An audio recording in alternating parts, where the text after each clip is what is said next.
Welcome to TV three news. ముందుగా headlines చూద్దాం. Quantum technology పరిశీలించిన సీఎం చంద్రబాబు నాయుడు. యూనివర్సిటీలో టెస్ట్ బెడ్స్ పనితీరుపై సమీక్ష. యువతకు ఆధునిక శిక్షణతో కొత్త అవకాశాలు వస్తాయని వెల్లడి. రాష్ట్రాన్ని టెక్నాలజీ హబ్ గా తీర్చిదిద్దడమే లక్ష్యమని వ్యాఖ్య. సీట్ల పునర్విభజనపై సీఎం రేవంత్ ఆందోళన. దక్షిణాది రాష్ట్రాలకు అన్యాయం జరుగుతోందని హెచ్చరిక. ఎస్సీ ఎస్టీ మహిళా రిజర్వేషన్లపై ప్రభావం ఉంటుందని వ్యాఖ్య.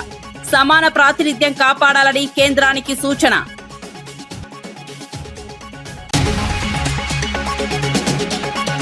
తెలంగాణకు అంబేద్కర్ రాజ్యాంగమే పునాది అన్న హరీష్ రావు. రాష్ట్రాల పునర్వ్యవస్థీకరణ రాజ్యాంగం వల్లే సాధ్యమైందని వెల్లడి.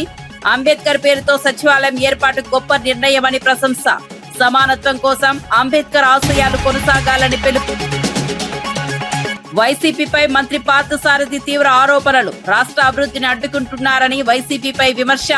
పెట్టుబడులు రాకుండా భయాందోళనలు సృష్టిస్తున్నారని ఆరోపణ. ప్రజలు ఇలాంటి శక్తులను తిరస్కరించాలని పిలుపు. జగిత్యాల సభకు కేసీఆర్ హాజరవుతారని కేటీఆర్ ప్రకటన. ఏప్రిల్ 20న భారీ బహిరంగ సభకు ఏర్పాట్లు వేగవంతం. కాంగ్రెస్ హామీలు అమలు కాలేదని కేటీఆర్ విమర్శలు.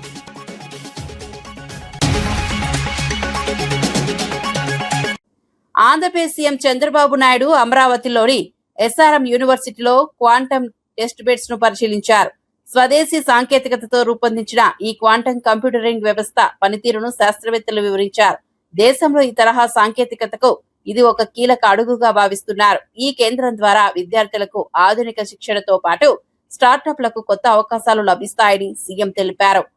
భవిష్యత్ టెక్నాలజీలలో రాష్ట్రం ముందంజలో ఉండాలని ఆయన ఆకాంక్షించారు. పరిశోధన ఆవిష్కరణలకు ప్రభుత్వం పూర్తి సహకారం అందిస్తుందని హామీ ఇచ్చారు. ఈ ప్రాజెక్టుతో యువతకు ఉద్యోగ అవకాశాలు పెరుగుతాయని పేర్కొన్నారు. రాష్ట్రాన్ని టెక్నాలజీ హబ్ గా తీర్చిదిద్దడమే లక్ష్యమన్నారు. Respected R.V. Araprasad, Director General, NSTL, DRDO, Respected K.V. Kamakoti, Director, Indian Institute of Technology, Madras. He has given his speech. He prepared in Telugu. He delivered perfectly. Congratulations to him.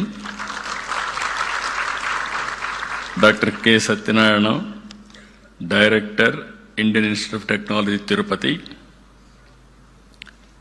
Professor C.H. Satish Kumar, Vice Chancellor, SRM University. Today, we are all here because of some important persons. One among them, Dr. L. Venkat Subramanyam, founder Qubit Force, and also Prithvi, founder Qubitech. Both of them are responsible. I really congratulating them. And also friends from national media. There is a lot of interest. First time quantum computer is coming in India. That too indigenous Indians are made quantum computer. That is the greatest occasion to witness that national media is here. Students, professors, scientists, startups, companies who are present in the hall, about 2.4 lakh students are witnessing virtually. I am very happy. The amount of interest, if you see, lot of interest for all of them. My greetings. Today is a special day. It is a World Quantum Day. It marks 100 years of quantum science. It is also a special day for all of us. Bharat Ratna, Dr. Baba Sahib Ambedkar Jayanti. On this day, I bow to Baba Sahib. He showed India that knowledge is the greatest instrument of empowerment and social progress. his life reminds us that education must open. CM Revanth Reddy మహిళా రిజర్వేషన్లు delimitation అంశాలపై ఆందోళన వ్యక్తం చేశారు. జనాభా నియంత్రణ పాటించిన దక్షిణాది రాష్ట్రాలకు సీట్లు తగ్గడం సరికాదని అన్నారు. ఈ నిర్ణయం వల్ల ఎస్సీ ఎస్టీ మహిళా రిజర్వేషన్లు దెబ్బతింటాయని హెచ్చరించారు. తెలంగాణకు తీరని నష్టం జరుగుతుందని పేర్కొన్నారు. కేంద్ర ప్రభుత్వం వెంటనే ఈ అంశంపై పునరాలోచించాలని డిమాండ్ చేశారు. సమాన ప్రాతినిధ్యం కాపాడాలని సూచించారు. వెనకంగా గోతులు దొబ్బెటోళ్లను, నక్క జిత్తులను, నల్లి కుట్లోళ్లను మీరే ఏదో ఒకటి చెయ్యాలి. మీరు చేయకపోతే నష్టం జరుగుద్ది.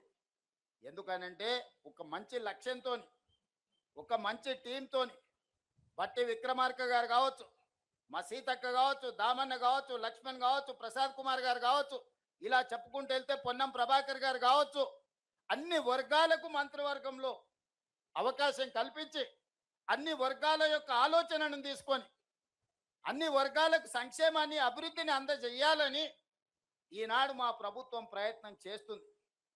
10 ఏళ్ల విధ్వంసం 100 ఏళ్ల నష్టానికి దారితీసింది. దాన్ని ఇవాళ సరిదిద్దుకుంటూ, చక్కదిద్దుకుంటూ, ఆనాడు చేసిన అప్పులను చెల్లించుకుంటూ, తప్పులను సవరించుకుంటూ ఈనాడు పరిపాలన జరుగుతుంది. మీ అందరికీ తెలుసు, 10 ఏళ్లలో ఆ గొప్ప గొప్ప ఉపన్యాసాలు ఇచ్చే నాయకులు ఎన్నిసార్లు అంబేద్కర్ గారి జయంతికో వర్ధంతికో హాజరైనరో మీరే లెక్కేసుకోండి. ఇంతకంటే లెక్క అవసరం లేదు, ఇంకా వేరే లెక్క అవసరం లేదు. ఇది ఒక్క లెక్క చూసుకోండి, మీ పట్ల వాళ్ళకున్న అభిమానం ఏందో, ఆలోచన ఏందో. అందుకే మిత్రులారా, ఈ ప్రభుత్వం మనది. ఇది ప్రజల కోసం అందిస్తున్న ప్రజాపాలన. ఈ ప్రజాపాలనను కాపాడుకునే బాధ్యత మనది. ప్రజాస్వామ్యాన్ని కాపాడుకునే బాధ్యత మనది.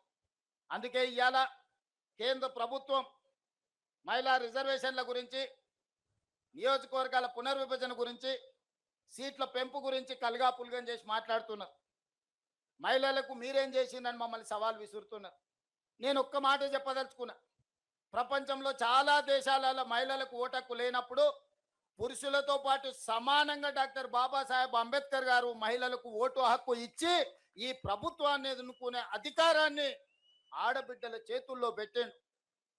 మహిళలకు మన దేశంలో పురుషులతో సమానంగా డాక్టర్ బాబాసాహెబ్ అంబేద్కర్ గారు ఓటు హక్కు ఇచ్చే వరకు చాలా దేశాలలో మహిళలకు ఓటు హక్కు లేదు. మహిళలు బయటికి వచ్చి బహిరంగంగా తిరిగే పరిస్థితి లేని రోజులు.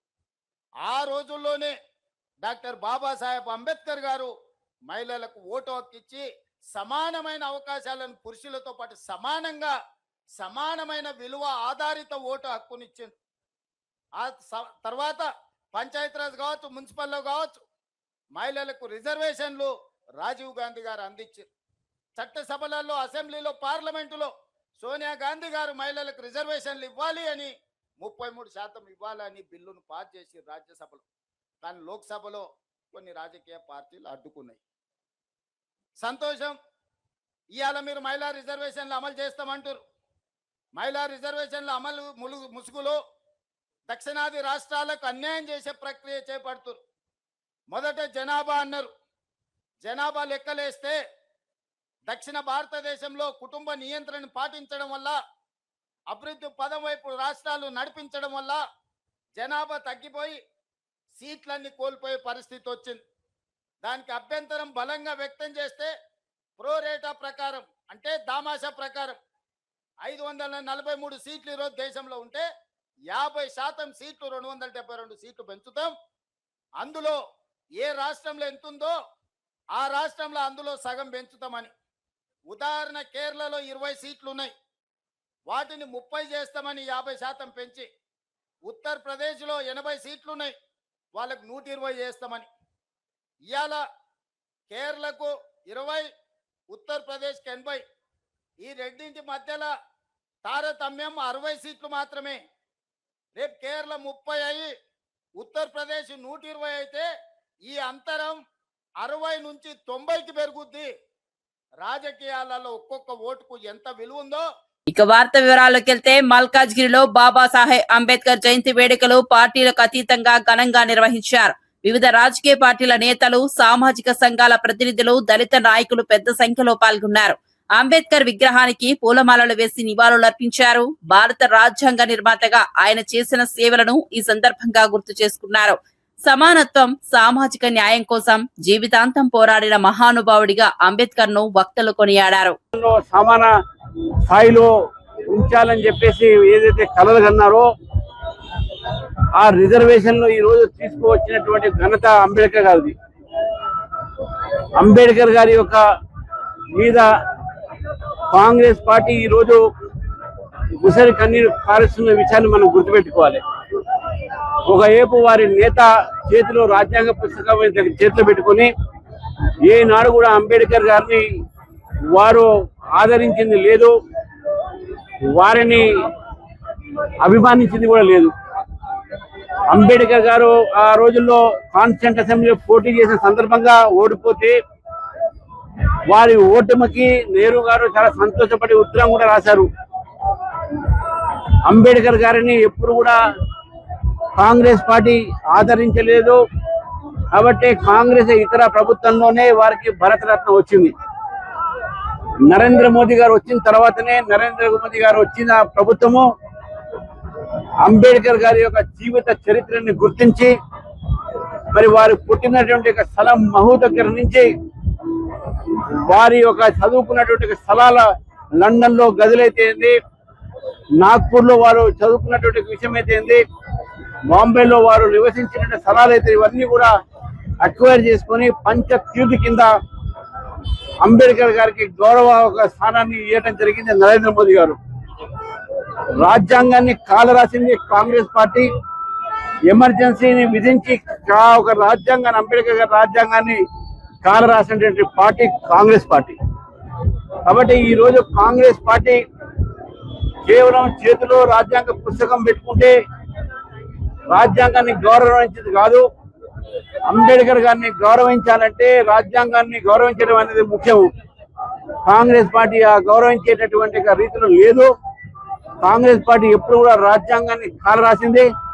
కాబట్టి ఈ సందర్భంగా తెలంగాణ ప్రజలకు వాస్తవాలు తెలుసుకోవాలని చెప్పేసి తెలియజేస్తూ మరొకసారి నా తరఫు నుంచి, నా పార్టీ తరఫు నుంచి రాష్ట్ర ప్రజలకు అంబేద్కర్ జయంతి శుభాకాంక్షలు తెలియజేస్తాను. PCC working president Jagga Reddy Gandhi Bhavan లో మీడియా సమావేశం నిర్వహించారు. మున్సిపల్ ఎన్నికల బీసీ కారణంగా గత 104 రోజులుగా రాలేకపోయానని వివరించారు. నిరుపేదలకు ఇళ్ల స్థలాల కేటాయింపుపై మంత్రి పొంగులేటిని కలిసి విజ్ఞప్తి చేసినట్లు తెలిపారు. కలెక్టర్ కు ఇప్పటికే ఆదేశాలు జారీ అయ్యాయని చెప్పారు. రాజకీయాల్లో విమర్శలు సహజమని పేర్కొన్నారు. బీఆర్ఎస్ నేతలు చేస్తున్న ఆరోపణల్లో వాస్తవం లేదని కొట్టిపారేశారు. ప్రజా సమస్యల పరిష్కారమే తమ లక్ష్యమన్నారు. రెవెన్యూ మినిస్టర్ ఇంకా సీతక్క, బట్టి విక్రమార్క, ఇంకా పొన్నం ప్రభాకరు,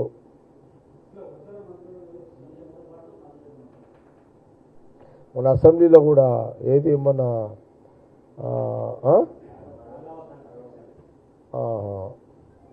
రాఘవ కన్స్ట్రక్షన్ మొన్న ఏది అసెంబ్లీలో మన హరీష్ రావు భూముల మీద మీ రెవెన్యూ మినిస్టర్ మీద పెట్టిందాను కదా. అంటే ఒకటి సహజంగా అధికార పార్టీ మీద ప్రతిపక్షము, ఇప్పుడు మేము అధికార పార్టీ ఉన్నాము, అవతల ప్రతిపక్షం ఉంది. 2 రకాలుగా ఉంటుంది. ఒకటి ఉన్నది లేనిది ఉన్నట్టుగా చెప్పడం, ఉన్నది లేనట్టుగా చెప్పడం అనేది రాజకీయాల్లో సహజంగా విమర్శలు, పై విమర్శలు ఇవన్నీ సహజంగా ఉండేటివి. ఇవన్నీ కూడా నేను నిన్న సేమ్ మీరు పొంగులేటి గారిది అడుగుతున్నారు కాబట్టి చెప్తున్నాను. నిన్న నేను మా నియోజకవర్గానికి ఇళ్ల జాగల విషయంలో మంత్రి కొలుసు పార్థసారథి వైసీపీపై తీవ్ర విమర్శలు చేశారు. వైసీపీ నాయకుల భావాజాలం ప్రమాదకరంగా మారిందని ఆరోపించారు. అధికారం కోసం రాష్ట్రాన్ని కూడా నాశనం చేసేందుకు సిద్ధమయ్యారని మండిపడ్డారు. పెట్టుబడులు రాకుండా భయోందోళనలు సృష్టిస్తున్నారని విమర్శించారు. రాష్ట్ర అభివృద్ధిని అడ్డుకునే శక్తులుగా వైసీపీ మారిందని పేర్కొన్నారు. ప్రజలు ఇటువంటి శక్తులను తిరస్కరించాలని పిలుపునిచ్చారు. రాష్ట్ర ప్రయోజనాల కోసం ప్రభుత్వం కట్టుబడి పనిచేస్తోందని తెలిపారు. అందరికీ నమస్కారం. గ్రామీణ వాతావరణంలో నిరక్షరాస్యులు ఉన్న కుటుంబంలో ఆ కుటుంబ గౌరవాన్ని రోడ్డుకి ఇచ్చే వ్యక్తుల గురించి ఆ కుటుంబంలో సభ్యులు ఏమనుకుంటూ ఉంటారంటే, నీ బ్రతుకు చెడ ఎందుకు పుట్టావురా అని చెప్పేసి గ్రామాల్లో మనం చాలాసార్లు వింటూ ఉంటాం. ఈరోజు రాజశేఖర రెడ్డి గారి కుటుంబ గౌరవాన్ని కూడా రోడ్డు మీదకి ఇచ్చి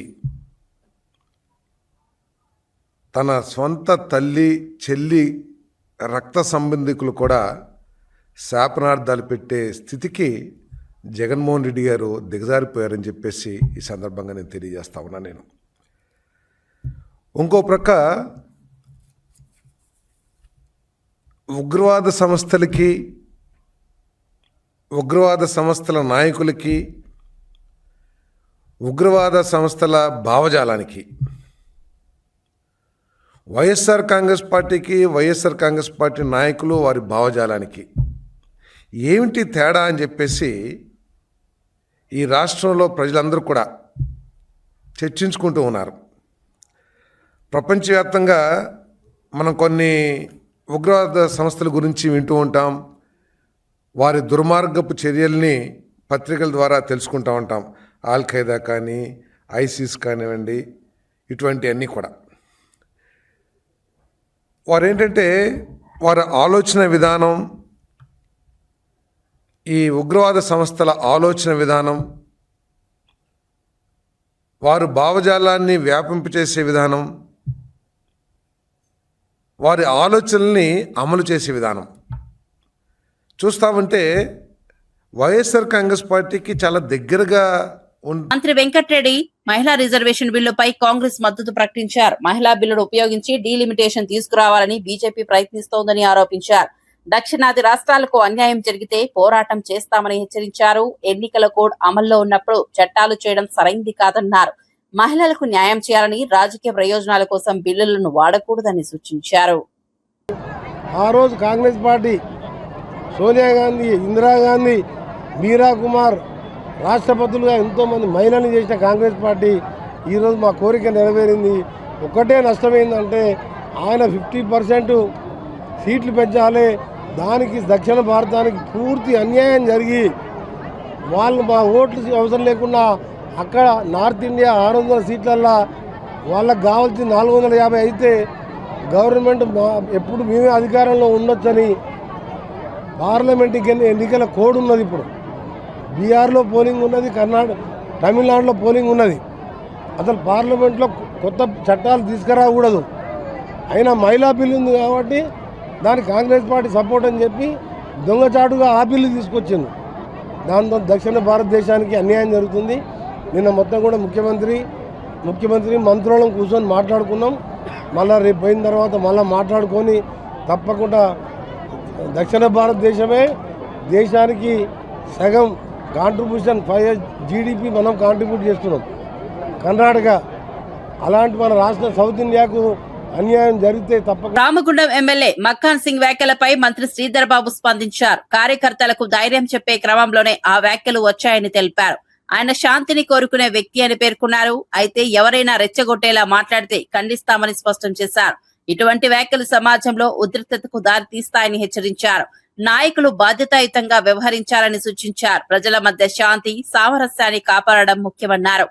నేను మాటలు చెప్పడం జరిగింది, కానీ రాజ్ ఠాకూర్ గారి ఆలోచన విధానం కానీ శాంతికి భంగపట్టే కార్యక్రమం చేయొద్దనే ఉంటుంది.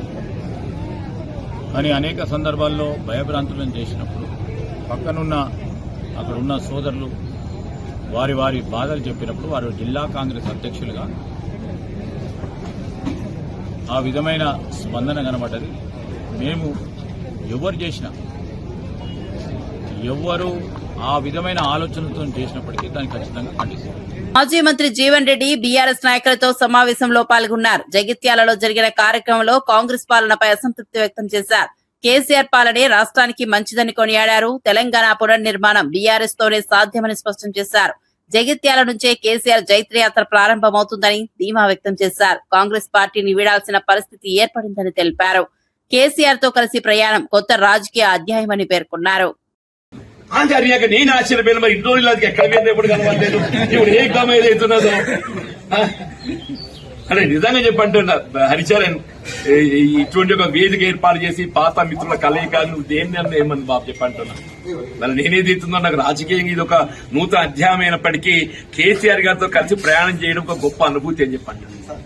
కేసీఆర్ గారితో కలిసి ప్రయాణం చేసుడు ఒక గొప్ప అనుభూతి అని చెప్పండి. గతంలో వారితో కలిసి ప్రయాణం చేసిన నాకు ఆ అనుభూతి ఫలాలు నేను నెమరు వేసుకుంటా అప్పుడప్పుడు. నిజంగా రాజకీయాలలో ఏదైతుందో ఇవాళ నీ నానే భేద భావన లేకుండా అసలు దాని అవసరం గుర్తింపు ఇక్కడ బోర్నపల్లి వంతెన దగ్గర ఏదైతే మా రవి కేరక బోర్నపల్లి వంతెన 70 కోట్లతో అవుతుంది. మరి మొట్టమొదటి సమావేశం నేను కరీంనగర్ సమావేశం కోరడంతో ఏదైతుందో ఫస్ట్ 70 కోట్లతో సాయం ఇచ్చిన. అదే కాదు ఇవ్వాలని చెప్తున్నాను నేను అందరి వల్ల మొన్న ఎన్నికలు వచ్చేవరకల్లా నేను సీసీ రోడ్ వేసినా నేను డ్రైన్ కట్టిన ఇదిగా అచ్చా ఇంతవరకు ఏదైతుందో కాంగ్రెస్ ప్రభుత్వం వచ్చిన తర్వాత నువ్వు మంజూరు చేయబడ్డ నిధులతో వేసింది ఒక్క రోడ్డు చెప్పాయి మా శివకేశ్వర ఉండడానికి అన్నెరక జరిగే పనులను ఎక్కడియో పాత టీఆర్ఎస్ ప్రభుత్వంలో 50 కోట్ల రూపాయలు దాన్ని ఏమంటారు తెలంగాణ ఏదో ఫండ్ వచ్చింది కదా టీఎఫ్ఐడిసి అమ్మాయి గత ప్రభుత్వంలో వచ్చినట్టు ఒక 50 కోట్ల టీఎఫ్ఐడిసి పనులు ఏదైతుందో ఇవి ఇప్పుడు జరిగినాయి. కాంగ్రెస్ ప్రభుత్వం వచ్చిన తర్వాత మంజూరు చేయబడ్డ నిధులు అని చెప్పని ఇదే గొప్ప చెప్పే ప్రయత్నం చేసిందో అవి ఇంతలో టెండర్ ప్రక్రియ లోపల ఇవి కూడా బయటకు రాలేదు. ఇవి కూడా బయటకు రాలేదని చెప్పంటున్నాను. నూకపల్లి హౌసింగ్ కూడా ఏది ఇస్తుందో ఆనాడు నేను ఆరంభింపజేసినటువంటి గృహాలు వినియోగంలోకి రావాలి. ఎవరు ఆరంభింపజేసినా ఎవరి ఆలోచన ఏది ఇస్తుందో దాని కార్యరూపం ఇవ్వాలి. ఆ కార్యరూపం ఇచ్చినప్పుడు ఏదితో ఫలాలు ఏది ఇస్తుందో నిరుపేద వర్గాలు చెందుతాయని చెప్పని ఆనాడు కేసీఆర్ గారు మరి కేటీఆర్ గారు శంకుస్థాపన చేసే కోసం మీరు కూడా ఉండమన్నాడు. 4,000 గృహాలు సిద్దిపేట తర్వాత ఎక్కడ మంజూరు ఇచ్చిందంటే మన జగిత్యాలు ఇచ్చిందని చెప్పండి. మూలం ఏదైతుందో సరే ఆలోచన ఎవరిదన్నా కానీ నిరుపేద వర్గాలు తోడ్పడాలని చెప్పి అంటుంది. మన జగిత్యాల పట్టణమే కానీ ఈ ప్రాంతమే కానీ కేవలం ఇది ఉత్తర తెలంగాణ ప్రాంతానికే పరిమితం కాదు, యావత్ తెలంగాణకు దిక్చూచి అని చెప్పంటున్నా. ఇది యావత్ తెలంగాణకు దిక్చూచి అని చెప్పంటున్నా. కాబట్టి వారు కేసీఆర్ గారు ఏదిస్తుందో జగిత్యాల. మాజీ మంత్రి హరీష్ రావు అంబేద్కర్ పాత్రను ప్రస్తావించారు. తెలంగాణ ఏర్పాటుకు కూడా అంబేద్కర్ రాజ్యాంగమే పునాది అని పేర్కొన్నారు. రాజ్యాంగం వల్లే రాష్ట్రాల పునర్వ్యవస్థీకరణ సాధ్యమైందని తెలిపారు. కేసీఆర్ తెలంగాణ సచివాలయానికి అంబేద్కర్ పేరును పెట్టడం గొప్ప నిర్ణయమని అన్నారు. అంబేద్కర్ ఆశయాలను గౌరవించడం ప్రతి ఒక్కరి బాధ్యత అని పేర్కొన్నారు. విద్య ద్వారా పిల్లలు ఎట్లా పైకొస్తారో ఆడపిల్లలు మగపిల్లలు అనే తేడా లేకుండా పిల్లల్ని బాగా చదివించమని చెప్పాడు, సమీకరించమన్నాడు. అన్యాయం జరిగితే గొంతెత్తండి, పోరాడండి అని చెప్పినాడు. దాన్ని ఎవరో చేస్తారని కాదు, ఎవరికి వాళ్ళమే మనం అంబేద్కర్ ఆలోచనను అమలు చేయాలి. దానికి కులం అడ్డం కాదు, మతం అడ్డం కానే కాదు. దానికి కావాల్సింది సమానత్వం కావాలి, ప్రేమ కావాలి. మన అంబేద్కర్ యొక్క రాజ్యాంగాన్ని అర్థం చేసుకొని దాన్ని ఆచరించగలిగే మంచి చిత్తశుద్ధి మనసు ఉంటే చాలు. నాకు చాలా సంతోషం కలిగేది, ఎందుకంటే ఇవాళ తెలంగాణ వచ్చిందంటేనే అంబేద్కర్ వల్ల. ఆయన రాసిన రాజ్యాంగంలో ఆ రోజు చిన్న రాష్ట్రాలకు అసెంబ్లీ తీర్మానం అవసరం లేదు, ఉమ్మడి రాష్ట్రం ఆమోదిస్తేనే కొత్త రాష్ట్రం అంటే తెలంగాణ ఎప్పటికి కాదు. ఆంధ్రలో 175 సీట్లు ఉన్నాయి, మనకు 119 సీట్లు ఉన్నాయి. వాళ్ళు ఎన్నిటికి ఒప్పుకోరు, ఎన్నిటికి తెలంగాణ రాదు. కానీ ఆయన ముందు చూపుతో బాగా ఆలోచించేది కనుక 40, 50, 60 ఏళ్ల కింద రాజ్యాంగం రాసినప్పుడే ఆయన ఆలోచించి ఎంత చక్కగా రాసిండు. అందరూ ఒప్పుకోవాల్సిన అవసరం లేదు, అసెంబ్లీ తీర్మానం అవసరం లేదు అని ఆయన చెప్పడం వల్ల ఇలా తెలంగాణ ఏర్పడ్డది. నిజంగా అసెంబ్లీ తీర్మానమే కావాలని రాజ్యాంగంలో రాసి ఉంటే ఎప్పటికీ తెలంగాణ వచ్చేది కాదు. ఆయన ఆ మహనీయుడు ఒక తెలంగాణకే కాదు, ఇలా దేశంలో అనేక విషయాల్లో కొత్త రాష్ట్రాలు కావచ్చు, చాలా ముందు చూపుతో ఆయన ఆలోచన ఇవాళ ఈ దేశానికి ఒక రక్షణ కవచంగా నిలిచింది. ఆ రకంగా అంబేద్కర్ గారు ఆలోచన ఇవాళ తెలంగాణ ఆయన వల్ల వచ్చింది కనుక కేసీఆర్ గారు మన సచివాలయానికి డాక్టర్ బాబాసాహెబ్ అంబేద్కర్ సెక్రటరియట్గా నామకరణం చేసుకున్నారు. ఆ సెక్రటరియట్ పక్కనే ప్రపంచంలో అతిపెద్ద విగ్రహం 125 అడుగుల అంబేద్కర్ విగ్రహాన్ని కూడా కేసీఆర్ గారు ఏర్పాటు చేసినారు. ఇట్లా ఎన్నో మంచి కార్యక్రమాలు చేసినాం. ఇవాళ దళిత బంధు అనే కార్యక్రమాన్ని కేసీఆర్ గారు ప్రారంభించారు.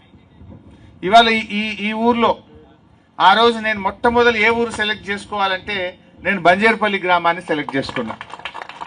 ఇక్కడ 22 మందికి 10 లక్షల రూపాయలు దళిత బంధు కింద ఆర్థిక సాయం ఇచ్చాం. మొన్న ఎప్పుడు నేను హైదరాబాద్లో ఫంక్షన్ పోతే శ్రీకాంత్ కలిసిండు. ఈ శ్రీకాంత్ అనే అబ్బాయి నా దగ్గరకు వచ్చి, ఈ డెకరేషన్ ఇదంతా హాల్ నేనే చేసిన సార్ అన్నాడు. అని నాది బంజర్పల్లి, నువ్వు ఇచ్చిన 10 లక్షలతోనే ఈడ 2-3 ఫంక్షన్ హాల్ గుత్తపట్టుకున్నా, మొత్తం సామాన్ కొనుక్కున్నా, ఇప్పుడు నేను డెకరేషన్ చేస్తున్నా సార్ అని నాకు హైదరాబాద్లో ఫంక్షన్లో కలిసిండు. కారు కొనుక్కున్నా అని చెప్పిండు. రేపో మాపో ఇల్లు కట్టుకుంటా సార్ అంటుండు.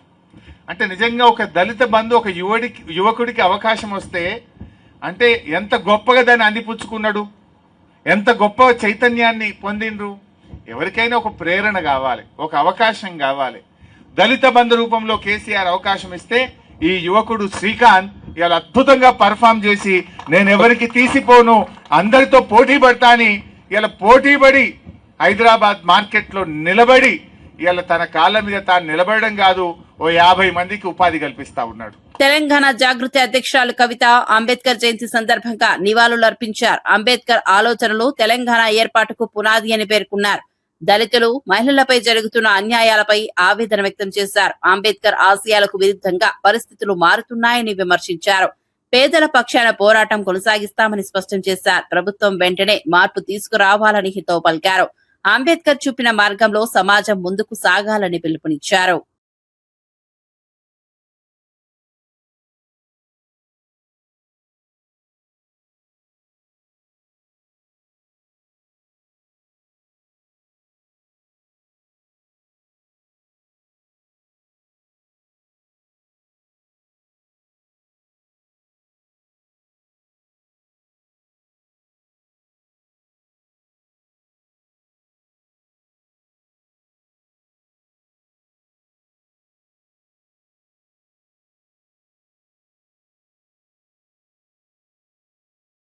ముప్పై 35వ జయంతిని చాలా వినూత్నంగా ఇవాళ 13వ తారీఖు అర్ధరాత్రి అంటే టెక్నికల్గా 14 ఏప్రిల్ నాడు మరి ఇక్కడ SC/ST ఎంప్లాయీస్ ఫోరం అదేవిధంగా కుమారన్న గారి ఆధ్వర్యంలో ఈ సంబరాలు జరగడం చాలా సంతోషం.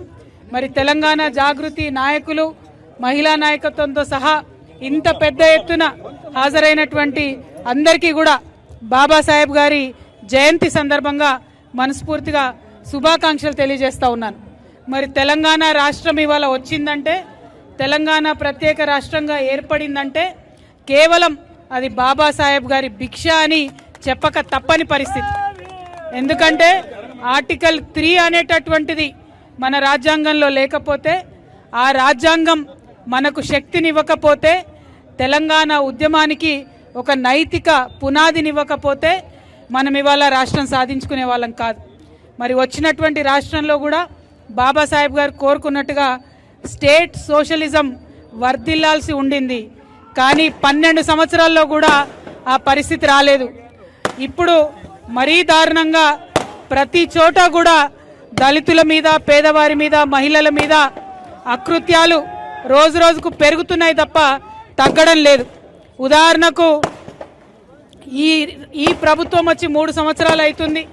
గత ప్రభుత్వం 10 సంవత్సరాల్లో కూడా ఎక్కడ ఏ ప్రాజెక్టు కట్టినా కోల్పోయింది అసైన్డ్ భూములే, దళితుల భూములే చాలా పెద్ద సంఖ్యలో. వీటన్నిటిని కూడా సవరించుకుంటూ మరి పేద వర్గాల ప్రజలను కాపాడుకుంటూ ముందుకెళ్లాల్సినటువంటి సందర్భం. మరి నిన్నగాక మొన్న వెలుగుమట్లలో చూసినాం, రేపు మేము పరిగికి వెళ్ళబోతా ఉన్నాం, అక్కడ చూస్తూ ఉన్నాం. 1200 ఎకరాల భూమి తీసుకుంటే అందులో దాదాపుగా 1000 ఎకరాలు దళితుల అసైన్డ్ భూమినే ప్రభుత్వం తీసుకోవడం జరిగింది. మరి వీటన్నిటిని కూడా గమనిస్తూ నేను ఒక్క మాట చెప్పదలుచుకున్నా. ఎందుకంటే బాబాసాహెబ్ అంబేద్కర్ అంటేనే ధైర్యం. ఆయన ఇచ్చినటువంటి ధైర్యంతోనే ఈ ప్రభుత్వానికి కూడా వ్యతిరేకంగా కొట్లాడి పేదవారికి న్యాయం చేయాలనుకుంటున్నాం. మరి వాళ్ళ ధైర్యంగా అంబేద్కర్ గారి ముందు మేము ప్రకటన చేస్తూ ఉన్నాం. ఈ ప్రభుత్వం, ఈ ముఖ్యమంత్రి, ముఖ్యంగా ఈ భూమి మీద ఎవరైనా యాంటీ అంబేద్కర్ ఉన్నారంటే అది రేవంత్ రెడ్డి గారు అని చెప్పక తప్పని పరిస్థితి ఉన్నది. మరి 135వ జయంతి సందర్భంగా ఈ ప్రభుత్వానికి బుద్ధి రావాలని చెప్పి, పేద ప్రజల పక్షాన వారు నిలబడాలని చెప్పి మనస్ఫూర్తిగా